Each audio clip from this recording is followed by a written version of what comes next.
Hey guys, so today we're looking at Algebra 3's 3.5 Day 2 notes. Let's go ahead and get right into it. So, Day 2 picks up where we left off, talking about how to identify different key characteristics of rational functions. On Day 1, we talked about vertical asymptotes and horizontal asymptotes and domain. And today we're talking about x and y intercepts, slant asymptotes, and then general graphing. So let's get into it. Finding x and y intercepts. Now, if you are a fan of memorizing the way to do something and accepting it and, just moving on with your life, then just memorize how you do this. And if you are not that kind of person and you like an explanation as to why the thing works the way it does, as to help you remember it, then stay tuned because that's what I'm going to explain. But the short version is to find x-intercepts in a rational function, you set the numerator equal to 0 and solve. And then to find the y-intercept of a rational function, you plug in 0 for x and solve for y. And I'll explain exactly why we do this now. And it revolves around understanding what an x-intercept is at its core and what a y-intercept is at its core. So if you've got a coordinate plane, right, x-intercepts lie on the x-axis. So we're talking about x-intercepts for right now. X-intercepts lie on the x-axis. That means that if you were to investigate any of these ordered pairs, like say this one, say this is 1, 0, these are all going to have something in common. Say this is 6, 0. Say this is -3, 0. The thing that they all have in common is that every x-intercept has a y value of 0. So, f of x basically is y. And so, all x-intercepts is where you plug in 0 for y. And this works on like the regular line, like 2x plus 3y equals 6, right? If you want to find the x-intercept of a line, you plug in 0 for y and solve for x. It's the same principle. Because the y value at all x-intercepts is 0, it will always work. If you plug 0 in for y and solve, then you will get the x-intercepts. But what happens is something special in the rational functions case. If you plug 0 in for y, you get this. And you might be confused on how to solve this. This is where thinking about a general idea of a fraction comes in. When you're looking at a fraction and you're wanting the answer to be 0, think about it this way. We know for this rational function to exist that the denominator cannot be 0, otherwise it's not a rational function. And second, rational functions are basically division. You're saying that something, we'll use like something divided by something, right? That is what rational functions are. It's a polynomial divided by another polynomial. And it's just expressed as a fraction. Well, how in division can you take a number or something divided by something else and get 0? This is the key idea. How can you take two numbers and divide them and get 0 as your answer? Think about that, because the answer to this question is the reason why we do what we do to find the x-intercept. Well, if you've been thinking, you might think about using 0. And the problem is you can't let b be 0 because then you're trying to divide by 0. So that's not allowed. However, the way, like what is the right answer is that if you make a be equal to 0. Because if a is 0, 0 divided by any number that's not 0 is always going to be 0. This is a fact. So we are going to use this in the rational function idea. that if you're taking 0 and dividing it by anything, you're going to get 0. And that, remember, is the whole goal. The goal here is to figure out how to plug something in to get 0. So the way you do that in a division problem is for the numerator to be 0. So we need to figure out which x value makes the numerator 0. And in algebra terms, the way you work that out is you set it equal to 0. When you set something equal to 0, you're trying to find the value that will make 0. If you're setting equal to 10, you're trying to find the value that will make 10. So here, we need to figure out what value you can plug into x to get you 0. And so you just solve this. And you get 2x equals 1, and so x equals 1/2. So the intercept is 1/2, comma 0. And the reason why you write it like this is because x-intercepts are points, and points have an x and a y. So there's your x-intercept. Now, for the y-intercept, you plug in 0 for x and solve for y. And this is pretty straightforward because all y-intercepts fall on the y-axis. And every single ordered pair on the y-axis has 0 for its x. This is like 0, 8. This is like 0, -2. All of them have 0 for x, and so you just make 0x. And then you solve. So y-intercept. You plug in 0 for x, and you get 2 times 0 minus 1 over 0 minus 1, and you get -1 over -1, which is 1. And so you get 0, 1. So there's your y-intercept, and here's your x-intercept. Okay, moving on. You guys try to find the x and y-intercept of this function. Again, x-intercept, set the top equal to 0 and solve. Y-intercept, plug in 0 for x. So I'm going to go ahead and do that.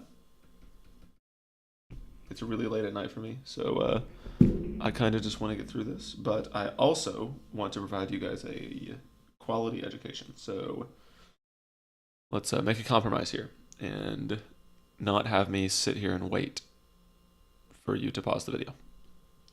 So here you want to set the top equal to 0 and solve. So you get x squared minus 4 equals 0. So x squared equals 4 because you add 4 to both sides. And now when you square root, so you have to square root to get rid of the square, trying to solve for x, you'll get x equals the plus or minus square root of 4. That's what happens when you plus or minus square root away. And you get x equals plus or minus 2.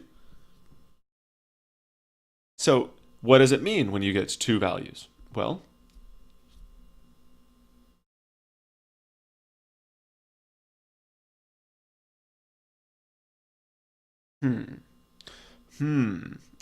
this brings up an interesting point.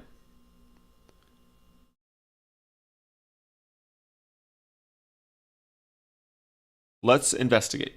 So the x-intercepts appear to be 2, 0 and -2, 0, right? This is what they appear to be, the two numbers that represent the x-intercepts. However, one of these numbers is not in your domain. We talked about domain on the last lesson.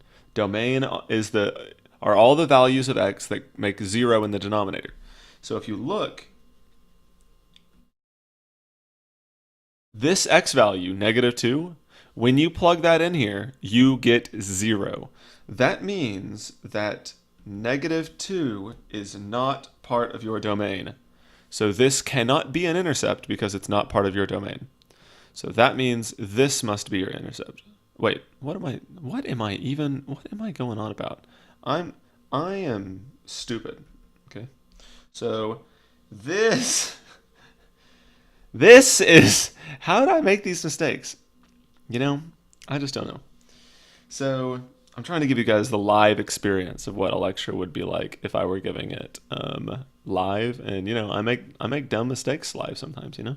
So this is the way it is now. 2, stupid Mr. Dybel. 2 is the value you can't plug in, not -2. -2 works just fine. It's 2 that doesn't work. So the value of 2, because if you take 2 minus 2, you get 0. 2 is not allowed. So this is not allowed. This, however, is allowed, right? So this is a valid x-intercept, right? Now, moving on to the y-intercept. Y equals int? No, y-intercept. This is where you plug in 0 for x and solve for y. And you get -4 over -2, which is 2. And so you get 0, 2. So there's your x-intercept, and here's your y-intercept. Okay. Now, slant asymptotes. This is the basically the last thing we're doing today. Finding slant asymptotes. Slant asymptotes are asymptotes that run diagonally. So they're not vertical, and they're not horizontal. A slant asymptote will exist if the numerator's degree is 1 more than the denominator's degree. So, a slant asymptote will exist if the numerator's degree is 1 more than the denominator's. And how you find it is you divide the rational function using synthetic division or long division. And just to let you know, I will not give you long division required problems because I'm not going to. Now, find the slant asymptote. Make sure to use placeholders for powers of x if not present. And this is for the sake of synthetically dividing. Now, first off, we need to identify that a slant asymptote exists. And it does, because the numerator of the top, the numerator of the top, the degree of the top is 1 more than the degree of the bottom, because the degree of the top is 2 and the degree of the bottom is 1.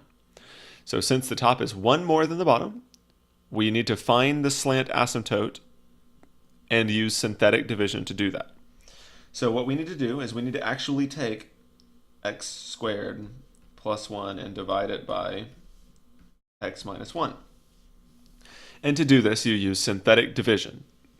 You can use synthetic division if you just have x to the first power plus or minus something. If you're dividing by x and then plus or minus some number, then you can use synthetic division. And this is how you do it.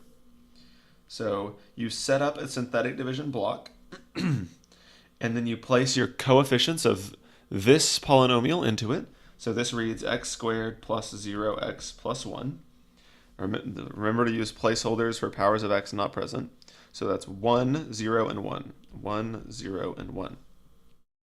Now, you have to decide what goes on the outside of your block. And the number that goes on the outside of the synthetic division block is the 0 that this factor would create. So if this is a factor, what is the 0 that this factor would create?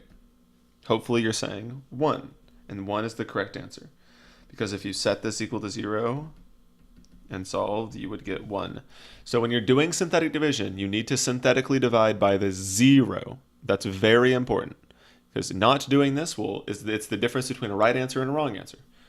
So synthetically divide by the 0, and it is 1, and then start doing synthetic division. Drop down the 1. 1 times 1 is 1. 0 plus 1 is 1. 1 times 1 is 1. 1 plus 1 is 2. Now, here is what we do. Remainders are ignored for the purposes of finding slant asymptotes. I don't really want to explain why. I just want you to accept that. It makes things a lot simpler for me and a lot simpler for you. Even way more than a lot simpler for you. So remember, the last column is the remainder. The next column is the constant. The next column is the x. So the slant asymptote is the equation 1x plus 1. So this is the equation of the slant asymptote. Just y equals x plus 1. Okay. How about here? If you think you got what it takes, find the slant asymptote here. Synthetically divide, make sure you're doing it correctly, then write out the equation of your line or your function, whatever it is. In our case, it'll always be a line. Okay, let's see what you did.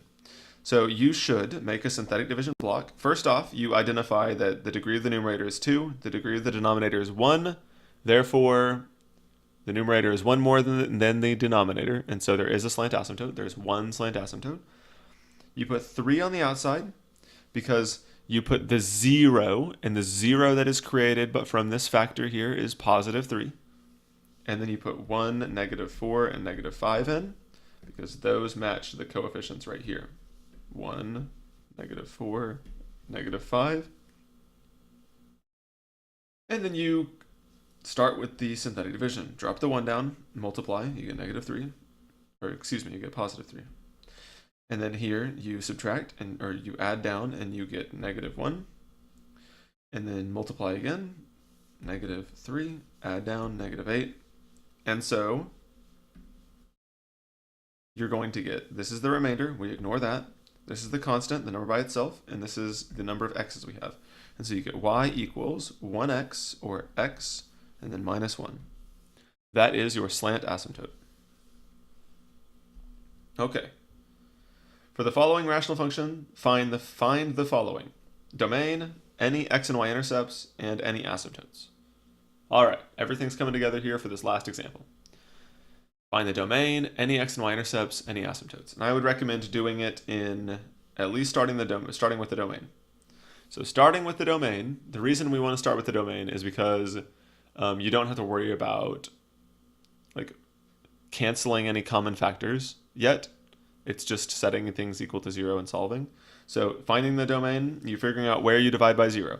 So you set denominator equal to 0 and solve. Now I'm going to make a list of how to find each of these in case you've forgotten and to give like a one spot to find everything. So set denominator equal to 0 and solve, and exclude those numbers. Now, so that'd be x squared plus x minus 6 equal to 0.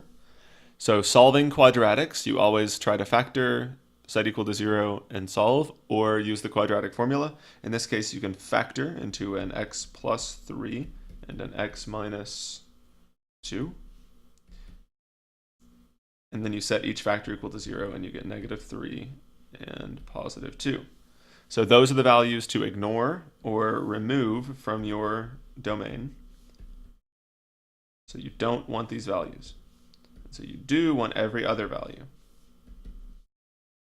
We did this last lesson. Negative infinity to negative 3, unioned with negative 3 to 2, unioned with 2 to infinity. That's the domain. Now, x and y intercepts, let's just go ahead and do that next, because why not? X-intercept. All x-intercepts have 0 for y. And to get 0 on a fraction, the numerator has to be 0. So you set top equal to 0 and solve. So x squared equals 0, so x equals 0. So your x-intercept is 0, 0. All right, now for the y-intercept. Y-intercepts are found by having 0 for x. So you just plug in 0 for x.